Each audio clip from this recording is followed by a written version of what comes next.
Hello， 大家好，在北京车展上逛了一圈，不难发现很多刚刚发布的新车都使用了科大讯飞的技术。那我们现在也来到了它的展台上，带大家详细看一看。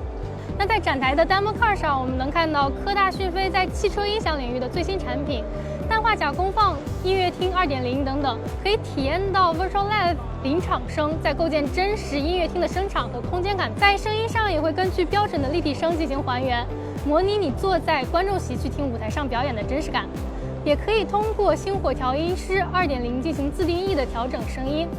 那现在很多大空间的车型上也经常会贴上移动影院这个标签。观影需求大大提升的情况下，电影院 2.0 对于感官维度以及玩法上进行了丰富。AI 算法联动音响系统，座椅震动、灯光，打造了多维度的感官沉浸感。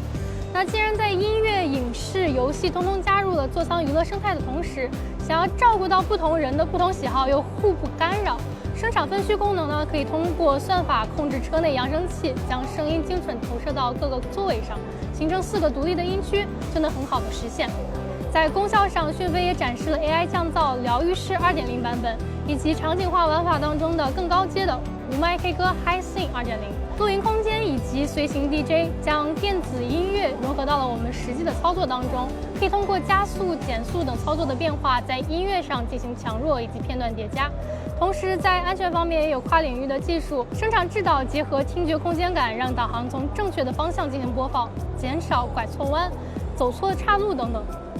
那这一次科大讯飞给我们带来非常多的创新性技术，大家觉得哪一项最实用、最有趣呢？也欢迎在评论区跟我们一起交流一下。